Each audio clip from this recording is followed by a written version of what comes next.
안녕하세요. 만나서 반갑습니다. 역사가 김영준입니다. 자, 얼마 전에 아시안컵 축구 결과를 보고서 많은 분들이 좀 한탄을 하셨을 것 같은데요. 저도 참 많이 씁쓸하더라고요. 그러면서 이제 많이 비교되는 이야기가 뭐냐면 축구협회하고 양궁협회 두 가지를 많이 비교를 하죠. 심지어 둘 다 같은 현대 일가가 최대 스폰서로 밀어주고 있는 곳입니다. 각기 이제 현대 쪽 총수분들이 회장을 맡고 있죠. 자, 근데 양궁 하면은 우리나라에서는요, 한국 양궁은 대단히 공정한 시스템을 갖고 있다라고 알려져 있는데, 그렇다면 도대체 어떻게 해서 한국 양궁은 그런 공정한 시스템을 갖게 되었는가? 이제 거기에 대한 이야기를 해볼까 하는데요. 물론 뭐 이제 할 이야기가 정말 이것도 많기는 한데, 모든 이야기를 한꺼번에 다 꺼내긴 그렇고, 오늘은 이제 런던 올림픽의 금메달리스트였던 최연주 선수를 소재로 해가지고 한번 이야기를 해보도록 하겠습니다. 2012년 런던 올림픽 당시 한국 양궁은 여러모로 이슈가 많았어요.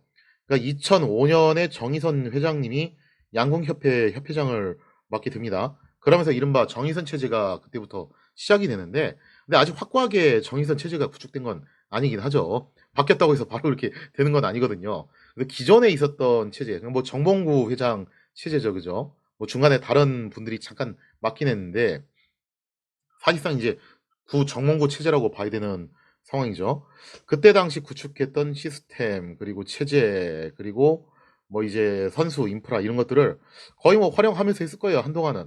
그렇게 해서 베이징 올림픽까지 가다가 본격적으로 이제 정의선 회장의 색깔이 이제 들어간, 소위 말해서 정의선 체제는 2012년 런던 올림픽부터가 좀 더 본격적이라고 볼 수 있습니다. 그래서 런던 올림픽쯤 가가지고 이 양협이 체질 개선하고 체제 개편하고 뭐 선수들 세대 교체하고 이런 것 때문에 대단히 정신없는 시간을 보내고 있었어요. 아무래도 한바탕 변화의 시기를 맞이하다 보니까 이런저런 잡음이 들릴 수밖에 없었고, 그래서 사선 실수 하나만 생겨도 그냥 막 여론에서 어마어마하게 불고 늘어집니다. 그래서 집중 포화받고 그랬던 시절이기도 했었어요. 그 중에서도 당시 언론에서 비판의 목소리를 높였던 것은 다름 아닌 여자 국대지의 라인업이었습니다. 자, 이때 당시 여자 국대지의 라인업은 어땠나? 남자 국대지는 제가 이제 오진혁 선수님 편에서 설명을 드렸고요. 여자 국대지 쪽 런던 올림픽 당시에 여자 국대지 라인업은 어땠냐? 최연주 선수, 이성진 선수, 김호배 선수였습니다. 근데 올림픽 나가는 선수들 치고는 연령대가 좀 많은 편이에요. 은근히 이제 고령인데 최연주 선수가 학번으로 치자면 이제 03학번, 저하고 같은 또래예요. 그 다음에 이제 이성진 선수가 04학번, 그리고 김호배 선수가 가장 막내였는데 06학번. 2012년도에 06학번이면은 여자 하시면은 이미 졸업하신 상황입니다. 그러니까 라인업이 상당히 좀 연세가 있으신 분들이죠, 알고 보면. 자, 이렇게 해서 이제 라인업이 만들어졌는데, 이 중에서 이성진 선수 같은 경우는 이미 아테네 올림픽에서 개인전, 단체전 다 금메달을 따셨어요. 2관왕까지 따신 분이기 때문에 사실상 이제 레전드 반열에 오르신 분이죠. 그리고 기보배 선수 같은 경우는 이때 당시 최신의 선수로 대단히 각광을 받고 있었습니다. 실제로 나중에 차세대 신궁 에이스로 주목받고 있던 기보배 선수는 진짜로 신궁이 되시기는 해요. 런던 올림픽에 따지고 오면 사실상 주인공 중에 한 명이 또 기보배 선수기도 하죠.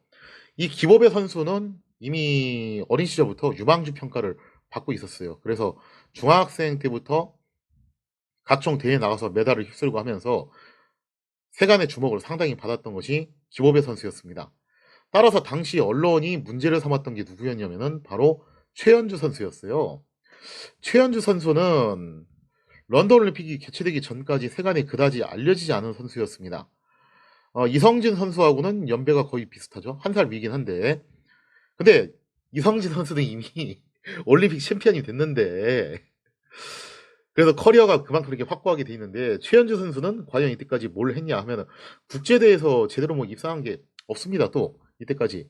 그러니까 그렇게까지 이제 유명한 그런 A급 대회에서 입상한 전력이 없어요. 그런 커리어가 없고, 그렇다고 해서 김호배 선수처럼 어린 시절부터 뭐 유망주 소리를 들으면서 세간의 조명을 받았느냐? 그것도 아니라는 거예요. 예를 들자면 뭐 남자 국대지 같은 경우 김범민 선수, 김호배 선수하고 마찬가지로 최신예로 평가받으면서 차세대 신궁이 될 에이스다. 그러니까 언론의 주목을 받았죠. 임동현 선수는 이미 양궁 황제라는 타이틀을 갖고 있었고 금메달 리스트 출신입니다. 그리고 오진혁 선수님 같은 경우도 사실은 신궁 소리를 들었어요. 차세대 신궁 에이스다. 그러다 중간에 이제 장기간 슬럼프를 거치고 난 다음에 화려하게 복귀전 이제 하면서 런던 올림픽에 데뷔를 하신 분이에요. 그러니까 이때 나갔던 6분 중에서 5분은 그래도 다 어느 정도 알려진 분인데 유일하게 이제 진짜 세간에 전혀 안 알려진 분이 바로 이 최현주 선수입니다. 뭐 좋게 말하면 다크호스, 뭐 조커 이런 개념이라고 볼 수 있는데 뭐 어떻습니까? 양궁 국대 선발 시스템 공정하기로 정평이 나 있잖아요. 좋게 말하면 공정한 거고 나쁘게 말하면 정말 악명 높은 거죠. 이제 국대 선수들 눈물 콧물 다 뺄 정도로 그 후보자들 그 정도로 아주 살인적인 시스템을 갖고 있는데 그거 통과했으니 실력이 확실한 거 아니냐라고 볼 수가 있겠습니다. 근데 문제는 최현주 선수가 국대에 선발된 다음에 벌어졌어요. 아니 어떻게 된 일인지 최현주 선수가 뒤늦게 슬럼프가 옵니다. 이분이. 아니 국대 선발까지 해놓고서 슬럼프가 와요. 그래가지고 올림픽 나가기 전에 이제 시합을 뛰는데 걸핏하면 5점을 써요. 그 정도로 이제 컨디션이 안 좋았는데 이 문제가 진짜 심각했던 게 양궁은 사실 많은 분들이 오해하시는 게 뭐냐면 시력이 좋아야 된다. 그래서 이제 안경을 낀 사람들은 불리할 것이다라고 생각하기 쉬운데 양궁 선수 중에서 안경 끼신 분들 은근히 있습니다. 시력 나쁜 선수들 은근히 있어요. 그래서 뭐 시력이 최미선 선수 같은 경우도 제가 알기로는 0.6인가 그렇고 임동현 선수도 뭐 0.2인가 그렇고 그다음에 이제 안산 선수님도 라섹해 가지고 1.0 넘어간 거지 원래는 시력이 그렇게 안 좋았습니다. 물론 김재덕 선수처럼 이제 시력이 2.0 타고나신 분도 계시기는 해요. 근데 양궁은 눈으로 맞추는 게 아니라 사실 자세로 맞추는 거예요. 자세가 일정해야 되거든요. 그런데 이 최현주 선수가 이때 문제가 뭐였냐면은 아니 자세는 똑같은데 언제는 5점 쓰고 언제는 10점 쓰고 이거 왔다 갔다 해요. 그래서 국대 당시 이제 감독 코치분들도 도대체 뭐가 문제인지 모를 정도로 이때 좀 실력이 되게 이상하게 나락으로 굴러떨어지고 있는 상황이었습니다. 그러니까 이거는 컨디션 저조로 인한 슬럼프가 왔다 이렇게 볼 수밖에 없는 상황인 거죠. 자, 그래서 당시 언론에서는 이 최현주 선수가 타깃이 되는 건데요. 여론이 이렇게 조성이 됩니다. 올림픽을 앞두고서 이거 최현주 선수는 문제 있는 거 아니냐? 당장 교체해야 된다. 그런 비판 여론이 계속 쏟아져 나왔다는 거죠. 이쯤 되면은 양협에서도 진지하게 고민을 해볼 법도 해요. 실제로 뭐 지금 슬럼프가 왔던 뭐 컨디션 저하 때문이던 어쨌든 지금 현재 상황이 좀 좋지 않게 흘러가고 있죠. 그리고 여론의 비판도 굉장히 거셌던 상황이었습니다. 자, 그런데 여기서 양협의 입장이 굉장히 단호했어요. 양협이 뭐라고 얘기하냐면은 이렇게 얘기를 합니다. 이미 공정한 시스템을 통해서 선발된 선수인데 단순히 슬럼프가 왔다. 그래서 성적이 좀 좋지 않다라는 이유로 그렇게 교체를 할 수가 없다라는 거예요. 만약에 이런 식으로 교체를 해버리게 되면은 선수들이 어떻게 생각을 하겠냐 이거죠. 그 살인적인 시스템을 통해 가지고 경쟁을 거쳐 가지고 국대에 선발이 됐습니다. 근데 선발되고 난 다음에 좀 저조하다는 이유로 그냥 갑자기 교체를 해버린다. 그런 살인적인 시스템을 갖춘 국대 선발전이 무슨 의미가 생기냐 이거예요. 이렇게 되면은 즉 국대 선발전이 갖고 있는 공정성이라는 부분이 깨질 수 있다라는 거죠. 한번 신뢰도가 무너지면은 시스템 붕괴되는 건 한순간이라는 거예요. 그래서 원칙을 지켜야 된다. 당시 이제 언론에서는 원칙은 무슨 원칙이냐 이거 교체되는 거 아니냐 좀 융통성 있게 해라. 근데 양협에서 오히려 원칙론을 계속 밀고 나갑니다. 우리는 원칙대로 하겠다. 공정한 시스템을 통해서 선발된 선수니까 실력이 확실한 거고 지금 잠깐 슬럼프가 오던 컨디션이 안 좋던 그럴 수도 있다. 근데 그런 문제 가지고서 교체를 할 수는 없다. 애초에 그런 거 가지고서 교체한다고 룰을 정한 것도 아니기 때문에 그래서 이럴 경우에는 오히려 선수를 믿고서 끝까지 가져야 된다. 그렇게 이제 양협이 입장을 밝혔다는 거죠. 어떻게 보면 굉장히 대담하면서도 모험적인 결정인데요. 뭐 솔직히 뭐 그런 경우 많잖아요. 그죠? 뭐 꼭 어느 스포츠라고 지칭하는 건 아니지만 꽤 많은 스포츠 분야에서 협회 회장님이 아는 분이라고 모셔왔다. 그래서 거액을 주고서 스카우트해 온 사람이에요. 그러면 그 사람이 이제 제대로 실적을 못 내거나 성과를 못 낼 경우에 그거를 갖다가 시드치느라고 바빠요, 다들. 근데 양협은 논리가 뭐냐면은 정의선 회장님이 뭐 모셔온 선수가 아니다, 이거는. 최현주 선수가 인기 스타기 때문에 협회에서 모셔온 선수냐. 그런 게 아니라는 거예요. 그런 게 아니라 정말 공정하고 투명한 선발 시스템을 거친 선수기 때문에 이런 식으로 흔들어서는 안 된다라는 겁니다. 자, 이렇게 해서 원칙론을 고수를 하는데 사실 타 스포츠들하고의 그런 좀 입장들을 생각해 보면은 양협이 이렇게 원칙으로 고수를 한다는 게 얼마나 어려운 일인지를 좀 가늠해 볼 수 있는 부분이겠죠. 대단히 어려운 결정을 내린 거예요. 아무튼 당시 여자 대표팀의 양창훈 감독님이 특히 이거 강력하게 밀어붙였는데 결국 최현주 선수의 런던행은 강행이 됐습니다. 많은 이들이 불안을 보였죠. 과연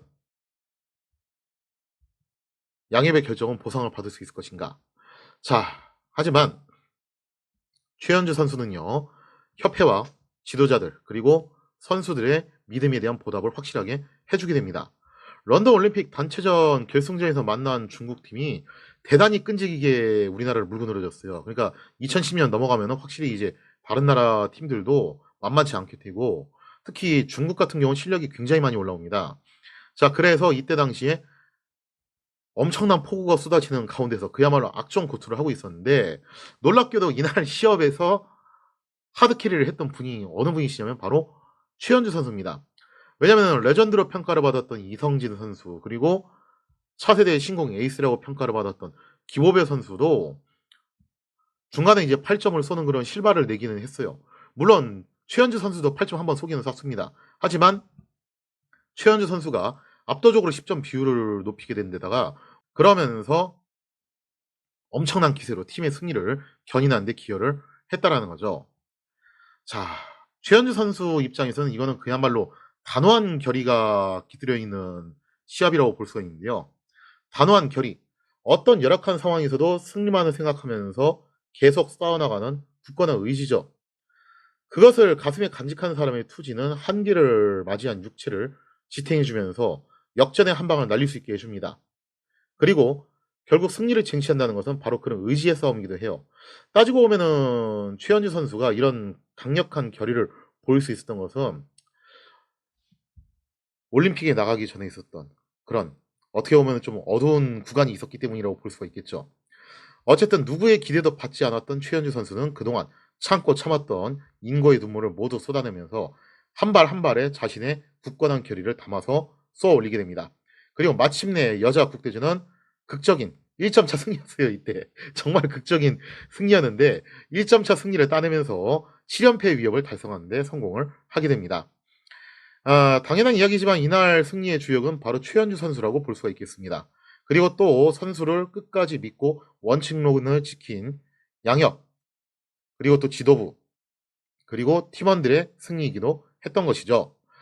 자, 이날 결승전에서 폭우와 강풍이 부는 악천후가 계속됐지만 최현주 선수는 런던의 태양처럼 그야말로 당당하게 떠오르면서 한국 양궁의 신화를 새롭게 또 써내려가는 주역이 되었다라고 볼 수가 있겠습니다. 자, 이렇게 해서 이제 양협이 왜 공정하게 되었는가? 그건 원칙론을 잘 지켰기 때문에 그렇습니다. 처음부터 잘 갖춰진 시스템을 가지고 와서 그 원칙을 잘 지켜나간 거예요. 그리고 여기에는 선수들에 대한 믿음과 신뢰가 분명히 있었다는 거죠. 그리고 선수들은 이렇게 신뢰를 받았을 때 여기에 대해서 보답을 해줬다는 겁니다. 어떻게 보면 공정성이라는 것은 결국 신뢰에 기반하는 것이고 그 신뢰가 잘 지켜졌을 때 이런 어마어마한 시너지 효과가 나오는 것이 아닌가라는 생각을 한번 해보게 됩니다. 자, 이 시간 이야기에서 마치도록 하겠습니다. 감사합니다.